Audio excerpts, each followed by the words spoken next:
All right, so a neon belly escape. There are several neon belly escapes, and this one is kind of one of the major ones. In my opinion, this is kind of the most fundamental, the most basic, the thing that you want to have. I'm going to show it first. So she's got a good neon belly, and I'm going to look to shrimp, get back to a guard. I could get up, I could go to turtle. The components that make this work. If I keep my hand, particularly my tricep, off the ground and I start coming in to put pressure, she's going to grab that and she's going to put me in an armbar, okay? If she's good. If I put my hand down here like a teacup, she's going to hit me with a teacup armbar, okay? So those are primary concerns. Those are the most fundamental moves that someone can do from the neon belly position. So my hand position is very much concerned with that. My elbow is going to connect kind of to the knee.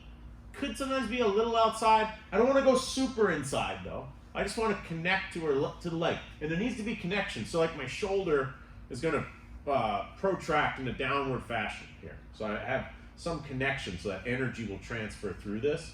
My second arm, I can be on the knee, I can be lower. I don't mind either one, but I want to keep my tricep on the ground so that she can't hoist my arm up. Now, from here, my leg is going to step outside. I'm going to put pressure through my foot, through my knee, through my hip. I'm turning into this to create space to be able to come back and get on the inside, okay?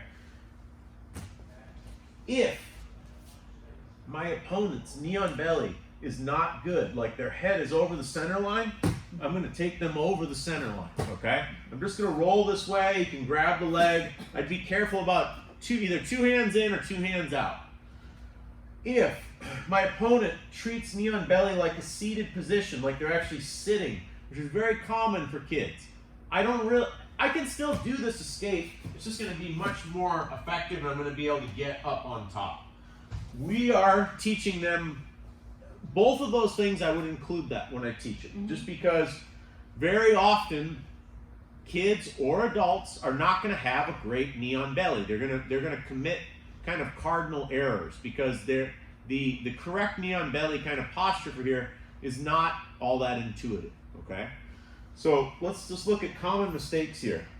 The mistakes are pretty obvious. Like if my arms come off the ground, arm bars in both directions are available. So I want to really avoid that. So my arms are very tight down here. A big mistake would just not having a good shrimp. So like the leg comes on the inside and they're trying to just roll over and they can't. There's no ability to roll here. I need to step this to the outside. My knees got to point down to be able to get myself on my side, okay?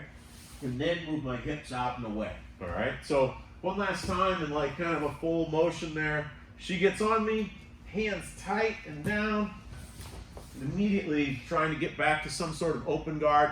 I guess I could throw that as one last mistake. You shrimp and hang out. Right. And if you hang out, they're going to be right back on top of you. So I've created some distance. I'm going to go back maybe to my shoulders, try to get my legs in there.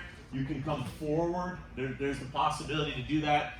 At that point, whenever there is separation between you and someone else, you have to respond intelligently. Either put your legs between you and them, stand up to attack them, but I don't control what they do at that point when there's separation. I have no means, I don't know what they're going to do, so I just have to move towards fundamentals and things like that. But